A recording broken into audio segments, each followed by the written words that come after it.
namhlanje sihambele eMzala Nxumalo region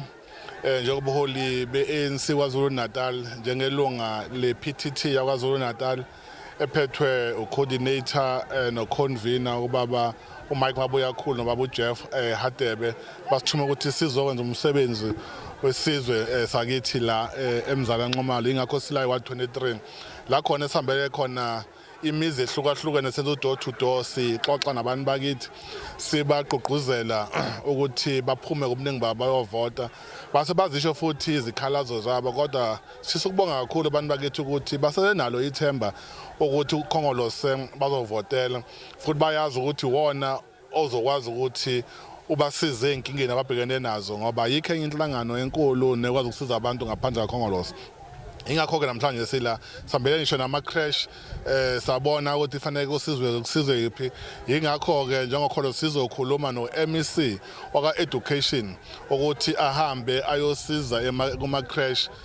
lawa akade ekhuluma sicele nabasebenzi baka be department yaka education ukuthi basize ngoba ukusiza abantu esibasiza ngazo zonke izikhathi masithole kukhona abantu abakhala fanele sikwazi basize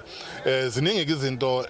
ubuholi ebizobenza ingakho nakusasa uyaqhubeka ubuholi benza ama program nangomgcibelo kuyoze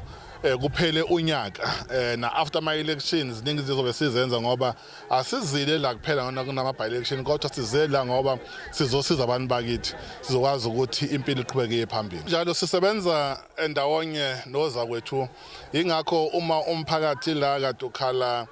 ngemgwaqo nama bridge ngiphumile ngafonela uza kwethu ubaba uMthombeni wazibophezela ukuthi uzothumela ithimba likwazi libheke lo mgwaqo leyo ibheke lo ma bridge kodwa okunye nje sengibeke bafona manje besho ukuthi bazofika bezolungisa ama ground balungise imigwaqo le fanele bayilungise kodwa naye uza kwethu ubaba uMthombeni uzibophezela ukuthi ngoMonday ngomvulo nje lo ozayo uzobe khona lana ewa23 ezokwazi ukuthi alethe enye intuthuko ngokucela abantu bakithi ngokahulumeni wesifundazwe noka-national njengomnyango nje wa-education wonke ama-district anama-office wonke omasipala banama-office so umuntu office ukusizakala ngokwe-department akufanele kuze kusuke umuntu osemaRusburg noma oseThekwini kodwa intuthuko ithola khona la eduzane kula ma-office akhona ngoba into eyenziwa kwi-province enziwa eMaRusburg ezoeThekwini iyafana neyenziwa la eFriday iyafana neyenziwa kaNongoma so ingakho-ke sikwazi ukuba siyabambisana sikwazi ukuthi nansi into ereportiwe sikwazi sibasize so ukuthi thina sisikhathi asikho eFriday asikho Nongoma asikho eKokstad or asikho eMaRusburg kodwa intuthuko isikhona yonke kwaZulu Natal intuthuko ikhona ingakho abantu bebonga benqonqoza futhi abanye bayazisola ukuthi benza iphutha bangavotela uKhongolose bazophezela bazovotela uKhongolose ingakho ubona abantu beza ngobuningi babo manje bebuya kuKhongolose nalabo babehambile bayabona ukuthi babehambela into engekho ikhaya lamampela uKhongolose kulona iqiniso ukuthi le ndawo esikuyona ayiveli kwimap njengoba khona isikolo nje kusho kona ukuthi iyavela ngoba lesikolo sakhiwa uhulumeni waZulu Natal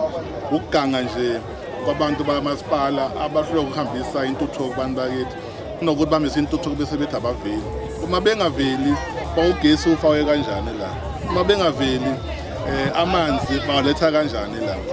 so kusho kona ukuthi bayavela okwethu ukuthi ekhuluma noza kwethu lapha ya kumasipala ukuthi abasiza abantu bakithi irrespective ukuthi umuntu uyakuyiphi inhlangano ngoba ukusiza umuntu nongakuvotelanga kusho kona ukuthi uzokubona ukuthi kubaleke ukuthi akuvotela ngelinye ilanga